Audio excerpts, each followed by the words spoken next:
Are we on Jon Hates Sales? Yeah. I heard a lot about it. I'm Jon Selig. I sold software for 12 years before leaving it to pursue a career in stand-up comedy.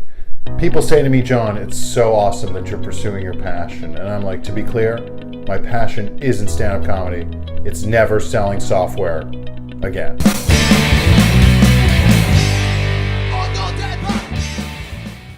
Paid my first visit to Atlanta to show the Georgia Pacific Inside Sales team why and how to get funnier, and also met up with today's guest, sales development specialist and former music engineer Chris Fago, who I met at a recent AAISP conference where we were both speaking. I tried grabbing candid footage of him in his natural habitat, but he was having none of it. Chris suggested we brunch at Homegrown, and I'm like, why this place? It's hearty, and it just really embodies like what I think is Atlanta culture.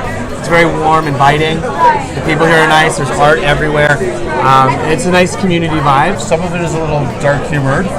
When it came time to order, I did not go with breakfast from the Deep South, and instead ordered one from the really Deep South. I'm going to do the breakfast enchiladas. Mexico. I feel like I'm just violating all the social norms of Atlanta by not getting something smothered in something else. I think it'll be better than you think, but you didn't get the gravy, and that might be a grave mistake.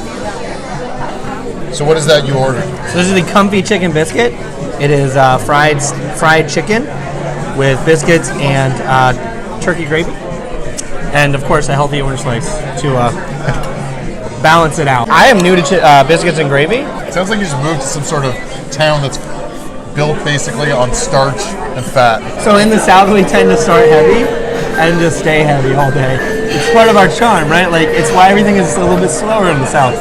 And as host of this show, I pride myself on professionalism and pre-interview research. What's the name of your Red? So, Red switch?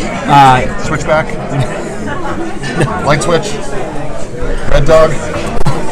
Chris told me how his experience in the music industry enhanced his sales development skills. having a creative process and not being just like so rigid and robotic is actually what's going to set you further in your sales career before they do, ultimately take over, right? AI is coming, can't avoid it.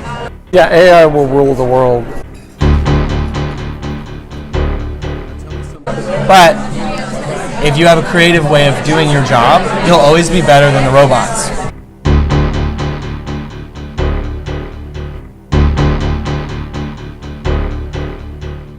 I'm glad you're filming this. I don't think a lot of people know that I can drive, or drive well, but you got everywhere you needed to go safely, so. Well, the irony is we're filming this in a parking lot, and that is where teenagers learn how to drive. Thanks, Dad. Chris suggested we check out some local mural art. I'm going to do my best to try and decipher what the message on this wall is.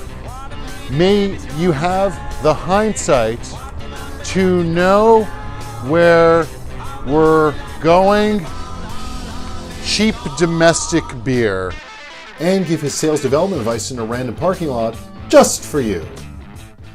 Too many people focus on the activities first and not prioritizing their follow-ups. So you gotta reverse that mindset, focus on your follow-ups first, and then get your activities. And if you don't make your 100 calls, but your follow-ups provide you with the meetings you need or the conversations you need, ultimately that's more important, right? Being productive is better than being busy.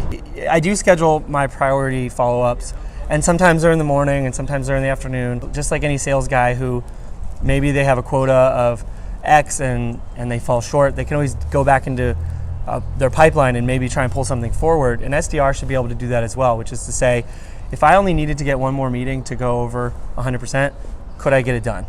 And how do I get there? When you think you've hit your wall, just keep going, because you're not really close to your limit. I think once you get over the fear of like being out of bandwidth, you'll actually be able to excel even further than you thought. Christopher Fago. Good to see you. Thank you so much. Yes. Thanks.